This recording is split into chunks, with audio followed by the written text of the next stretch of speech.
والسلام عليك يا سيدي يا رسول الله صلى الله عليه وسلم. السلام عليك يا سيدنا الأنبياء والفضلاء. السلام عليك يا سيدنا الخير والبشر. لا حضرة النبي المصطفى محمد صلى الله عليه وسلم وعلى آله وصحبه وذريته وأهل بيته الكرام وجميع الأنبياء والمرسلين والأولياء والصالحين والصحابة والتابعين والعلماء العاملين وجميع الملائكة الكرام خصوصا الشيخ عبد القادر الجيلاني رضي الله عنه وإلى جميع من بنى وجميع من قام وجميع من فتح وجميع من سكن وجميع من وجد وقع في هذه القرية ولجميع سائدنا وأستاذتنا ومعلمينا ومشايخنا المنتهبون وإلى جميع من أجلنا وجميع صاحب الإجازة والمنتهبون وإلى جميع تلاميذنا وتلميذاتنا وجماعتنا وخصوصا إلى مصحف هذا الكتاب باب الحديث الشيخ جلالudin Ibnu Kamaluddin As-Suyuti. Ya Allah wa abaina wa ahadina ya Allah azwajina wa zurriyyatina wa dhurriyyatina wa usulina wa banaina wa banatina wa ahli kuburina ya Allah ya jami'al muslimin muslimat wal mu'minin wal mu'minat al ahya'i wal amwat syai'ulillahumul fatihah. A'udzu billahi minasy syaithanir rajim. Bismillahirrahmanirrahim. Alhamdulillahi rabbil alamin arrahmanir rahim maliki yaumiddin. Iyyaka na'budu wa iyyaka nasta'in ihdinas siratal mustaqim siratal ladzina an'amta 'alaihim ghairil maghdubi 'alaihim waladdallin. Amin. Ya mujibas sa'ilin. Bismillahirrahmanirrahim. Assalamualaikum warahmatullahi wabarakatuh. Alhamdulillahi rabbil alamin. Wassalatu wassalamu ala asyrafil anbiya wal mursalin Sayyidina wa maulana Muhammadin wa ala alihi wa sahbihi ajma'in. Amma ba'du. Qalu subhanaka la ilma lana illa ma'allamtana innaka antal alimul hakim. Wa qala rabbi shrah li sadri wa yassir li amri wahlul 'uqdatam min lisani yafqahu qawli bi rahmatika ya arhamar rahimin. Walhamdulillahi rabbil alamin. Fadilatul mukarramin wal muhtaramin, para jamaah, ibu-ibu, bapak-bapak Masjid Islamic Center wabil khusus panjenenganipun Kiai Haji Agus Fadil, kang mugi-mugi kula lan panjenengan sedaya kita semua senantiasa di dalam ridho Allah Subhanahu wa taala. Marilah kita bersyukur atas limpahan rahmat dan nikmatnya sehingga kita semua bisa berkumpul di tempat ini dalam rangka thalabul ilmi, dalam rangka menuntut ilmu. Mudah-mudahan mendapatkan ilmu yang bermanfaat, ilmu yang maslahat fid dini wad dunya hatta akhirah fi ridho saking Allah Subhanahu wa taala, dicatat sebagai amal ibadah. Salawat dan salam marilah kita sampaikan kepada baginda alam Nabi Agung Muhammad sallallahu alaihi wasallam biqaulina Allahumma sholli ala sayyidina Muhammad wa ala ali sayyidina Muhammad. Mudah-mudahan kita semua senantiasa mendapatkan syafaatnya, yaitu syafaatul uzma. Amin Allahumma amin ya rabbal alamin ya mujibas sa'ilin. Para bapak, para ibu, hadirin hadirat rahimakumullah, kita melanjutkan pengajian kita, pembahasan kita di dalam kitab Lubabul Hadis. Pada pertemuan yang lalu kita membahas tentang keutamaan ilmu dan ulama. Sekarang kita menginjak kepada bab yang selanjutnya, yaitu bab yang kedua. Bismillahirrahmanirrahim. Qala al-musannif rahimahullahu ta'ala wa nafa'ana bi ulumihi wa bi barakatihi fid dharain amin ya mujibas sa'ilin. Bismillahirrahmanirrahim. Abba al-babu tsani fi fadilati la ilaha illallah. Sekarang kita melangkah atau melanjutkan kepada bab yang kedua, yaitu pembahasan tentang keutamaan mengucapkan kalimat la ilaha illallah, ya, tentang mengucapkan fadilah-fadilah kita membaca kalimat tauhid, kita membaca kalimat tahlil, yaitu la ilaha illallah. Bismillahirrahmanirrahim. Qala Nabi sallallahu alaihi wasallam, Nabi Muhammad sallallahu alaihi wasallam bersabda, man qala kulla yaumin la ilaha illallah Muhammadur Rasulullah mi'ata marrah jaa yaumal qiyamati wajhuhu kal badr. Nabi Muhammad sallallahu alaihi wasallam bersabda, barang siapa yang setiap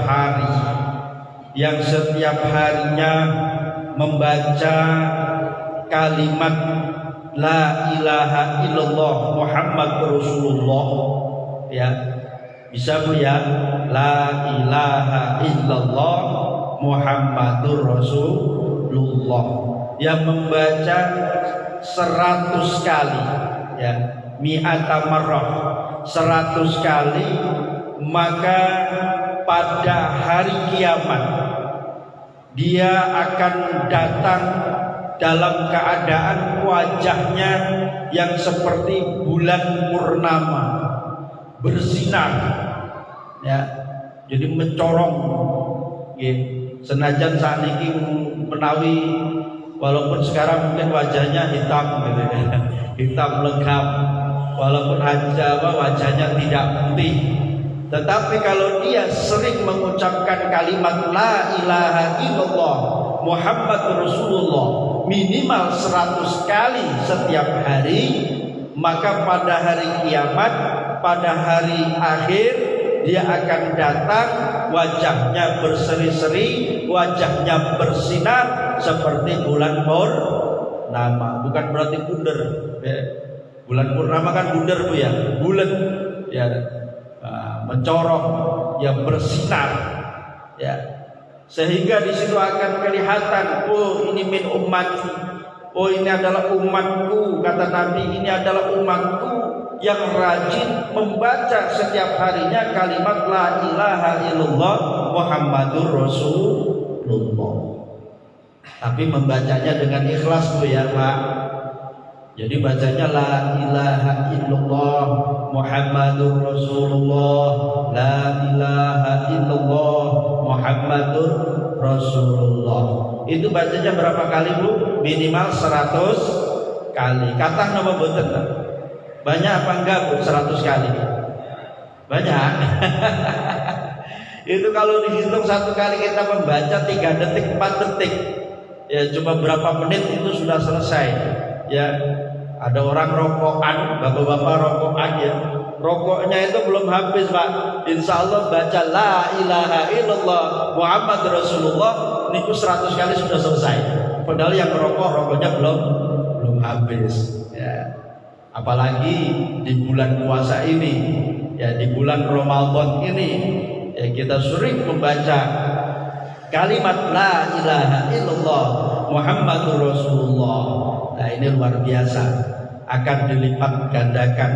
Selain kita mendapatkan fadilahnya membaca kalimat la ilaha illallah, kita juga dilipat gandakan karena kita membaca di bulan Ramadan. Ada arfan mudha'afan. Ada yang mengatakan ini akan dilipat gandakan menjadi 70 kali lipat. Berarti kalau kita membaca 100 kali, berarti dilipat gandakan 70 kali lipat. 100 kali 70 berapa Pak? Berapa Bu? 7.000 atau 70.000 Bu? Nah, luar biasa. Tapi membacanya dengan ikhlas. Lah makanya la ilaha illallah itu juga ada sekolahnya Bu sebetulnya. Enggak sekedar kita ngucap, ya. Jadi Allah menyampaikan kepada Jibril, Jibril menyampaikan, mengajarkan kepada Nabi Muhammad sallallahu alaihi wasallam. Nabi Muhammad mengajarkan, menuntun para sahabatnya, para jamaahnya, para sahabatnya, terus sampai kepada kita sekarang. Jadi ada sanadnya, Bu. Nah, makanya sekarang itu banyak orang yang ikut namanya Thariqah. Entah itu Thariqah Qadiriyah wa Naqsabandiyah, Thariqah Khalidiyah, atau Thariqah apapun, yang penting itu Thariqah yang mu'tabarah. Jadi apa? La ilaha illallah itu betul-betul ditancapkan di dalam hati. Makanya kalau guru saya mengajarkan ketika kita membaca la ilaha illallah, jadi kan biasa geleng-geleng kayak la ilaha illallah, la ilaha illallah. Seperti ini maksudnya apa, Bu? Jangan nggak jelas kalau la ilaha illallah atau la ilaha illallah, ini nggak jelas. Yang sesuai dengan tuntunan yang diajarkan oleh para ulama, ya tentunya ini bersanad. Itu ketika kita mengucapkan la ilaha, jadi ditarik dari pusar, Bu. Dari pusar la ilaha, dibuang ke bahu sebelah kanan, terus ditancapkan ke sini, Bu. Di sini namanya apa ini? Ulu hati ya. Ditancapkan. Selain di bawah susu sebelah sini, ya. Illallah. Jadi la ilaha illallah, la ilaha illallah, la ilaha illallah, la ilaha illallah. Jadi bukan yang gini la ilaha illallah, la ilaha illallah. Ini maksudnya gak jelas. Atau yang la ilaha illallah, ada yang seperti itu, oke? Nah, kalau yang diajarkan di dalam kitab, yaitu tadi ditarik dari pusar kemana? Ke sini nih, apa, Bu, namanya? Ubun-ubun, ya. Terus dilempar ke bahu sebelah kanan, langsung ditancapkan ke dalam hati kita sini. Nah, di sini ini dikatakan bahwa di sini adalah markasnya iblis. Nah, berarti kalau di sini markasnya iblis, nah ini kita hancurkan. Kita hancurkan dengan apa? Dengan kalimat la ilaha illallah, la ilaha illallah, la ilaha illallah. Hancurkan, yang kencang, diuntarkan, ya. Nah, itu, insya Allah. Kalau 100 kali kayak gitu, Bu, wah, insya Allah, ya, hancur itu markasnya iblis. Markasnya iblis yang menjadikan kita mempunyai sifat ria, yang menjadikan kita, yang mendorong kita hingga mempunyai sifat takabur dan sifat-sifat buruk yang lainnya. Kalau Imam Al-Ghazali mengatakan adalah munculnya penyakit batin. Penyakit itu ada dua, Bu, ya. Penyakit zahir sama penyakit batin. Penyakit zahir itu apa? Ya, sakit kepala, sakit perut, ya kan, dadanya susah, apa, Bu, mencret, pilek. Nah, itu obatnya kemana? Kita berobat ke dokter, berobat ke kliniknya Bunda, disuntik cus, ya kan, dikasih obat, insya Allah selesai, insya Allah sembuh. Tapi kalau penyakit batin, nah, penyakit batin itu adalah penyakit, katanya Imam Al-Ghazali, penyakit yang ada di dalam hati. Ujub, riya, takabur, syirik, iri, dengki, hasud, ya. Nah, ini namanya penyakit batin. Kalau seandainya kita biarkan saja di dalam diri kita, kita tidak berusaha untuk mengobatinya, waduh, ibaratnya kalau sudah komplikasi itu gawat. Pertama cuma punya penyakit riya, akhirnya muncul lagi penyakit yang lain, syirik, muncul lagi penyakit dengki, muncul lagi penyakit takabur dan lain sebagainya, komplikasi, susah, ya. Nah, makanya kalau kita sudah kena penyakit batin, maka ya harus diobati, mumpung belum komplikasi, mumpung belum parah penyakitnya. Dengan cara apa? Dengan cara kita banyak mendekatkan diri kepada Allah dengan lewat berzikir, dengan memperbanyak sholawat, dengan memperbanyak kita membaca la ilaha illallah. illallah Muhammadur Rasulullah. Minimal 100 kali dalam satu hari, terserah jenengan bacanya mau di pagi hari, mau siang hari, sore hari, ataupun malam hari juga boleh. Yang penting dalam satu hari minimal membaca la ilaha illallah Muhammadur Rasulullah niku minimal berapa? 100 kali. Dengan cara kita mengikuti pengajian seperti ini, itu juga dalam rangka kita berobat. Berobat apa? Berobat untuk menyembuhkan agar supaya dihilangkan di dalam diri kita dari penyakit-penyakit batin. Bismillahirrahmanirrahim. Lanjut. Wa qala sallallahu alaihi wasallam afdalu dzikri la ilaha illallah. Sebaik-baiknya zikir yaitu kalimat la ilaha illallah. Wa afdalu du'ai dan sebaik-baiknya dan dan paling utamanya doa alhamdulillahi, yaitu ucapan alhamdulillah. Jadi kalimat la ilaha illallah ini ya adalah merupakan zikir, kalimat zikir yang paling utama dibandingkan dengan zikir-zikir yang lain. Ya, zikir-zikir yang lain. Karena apa? La ilaha illallah di sini adalah kalimat tauhid. Adalah kalimat tauhid yang mana kita mengesahkan Allah, kita mentiadakan bahwa memang tidak ada Tuhan selain Allah. Nah ini, makanya yang paling utamanya zikir adalah kalimat la ilaha illallah. Daripada jenengan baca zikir yang warna-warni, ya bacanya panjang-panjang ya toh, tapi gak bisa merasuk ke hati. Lebih baik yang enteng sajalah, baca la ilaha illallah ya. Nah ini, jadi paling utamanya zikir yaitu kalimat la ilaha illallah. Dan paling utama-utamanya doa yaitu kalimat alhamdulillah. Alhamdulillah. Alhamdulillah. Jadi sebetulnya ngoten awake dhewe kan jalu ayat Gusti Allah. Nggih. Akhirnya lali bersyukur.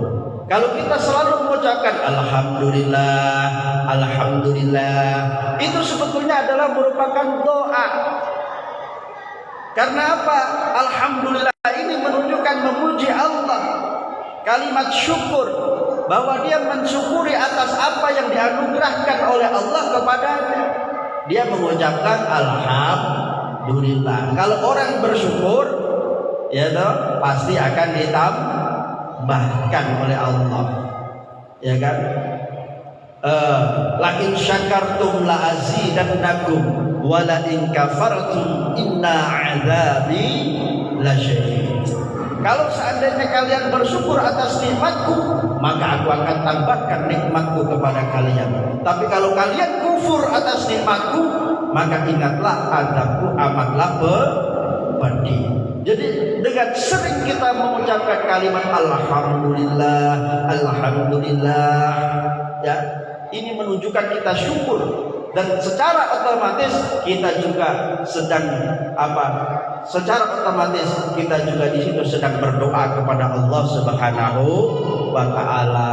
Alhamdulillah hari ini saya dapat rezeki. Alhamdulillah hari ini saya dapat ilmu yang tadinya saya nggak tahu menjadi tahu. Alhamdulillah anak saya kok rajin sholat. Alhamdulillah kok dagangan saya hari ini kok laris manis. Alhamdulillah kok saya hari ini diberikan sehat walafiat. Alhamdulillah ya hari ini apa? Setiap mendapatkan anugerah dari Allah, kita mengucapkan alhamdulillah, insya Allah akan ditambahkan oleh Allah Subhanahu wa ta'ala. Alhamdulillah saya mempunyai istri yang solehah. Insya Allah akan ditambahkan kesolehannya, bukan ditambahkan istrinya ya. Ini gawat nanti ya. Alhamdulillah istri saya solehah ya. Akhirnya katanya Pak Iwan ini, aduh, ini pasti akan ditambah sama Allah. Maksudnya ditambah kesolehannya Pak ya, bukan ditambah istrinya gitu ya. Bahaya ini. Ya, jadi kita sering-seringlah mengucapkan alhamdulillah. Ketika kita menerima anugerah, menerima kebaikan apapun, kita ucapkan alhamdulillah. Kita tanpa minta apa-apa, itu loh sebetulnya sama Allah sudah pasti dikasih apa-apa. Apalagi kita sering mengucapkan alhamdulillah, la ilaha illallah, alhamdulillahirabbil alamin, syukur toh. Bahkan kalau ulama kalau orang yang sudah betul-betul pasrah, yang tawakalnya itu udah kelas tinggi, terkadang dia menerima musibah pun dia mengucapkan alhamdulillah. Ketika dia dikasih sakit, alhamdulillah dikasih sakit. Ya, berarti saya supaya selalu mengingat Allah Subhanahu wa taala. Kalau kita akan dikasih sakit kadang muring-muring dulu ya. Oh, kemeng-kemeng awake kamu enak niku muring-muring, nggih. Ya, sekarang kita udah tahu ilmunya, ya kita selalu mengucapkan alhamdulillahirabbil alamin. Bukan berarti nanti ditambahin sakitnya, Bu, nggih. Enggak, artinya nanti akan diberikan sehat.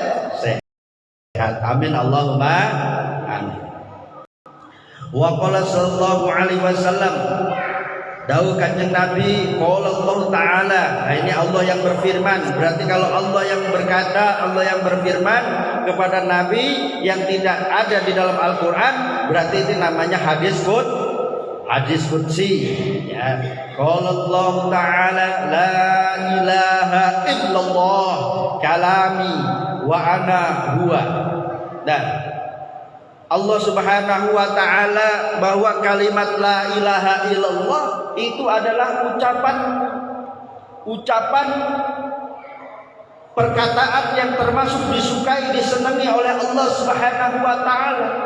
Karena Allah juga sering mengucapkan, menyukai kalimat la ilaha illallah. Man qalaha dakhala husni wa man dakhala husni amina min iqabi. Barang siapa yang membaca kalimat la ilaha illallah, maka dia masuk di dalam bentengku.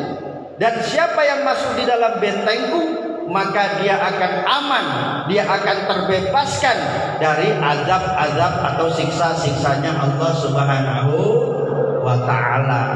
Makanya kita sering mendengarkan la ilaha illallah napa miftahul jannah. Kuncinya surga itu adalah kalimat la ilaha illallah.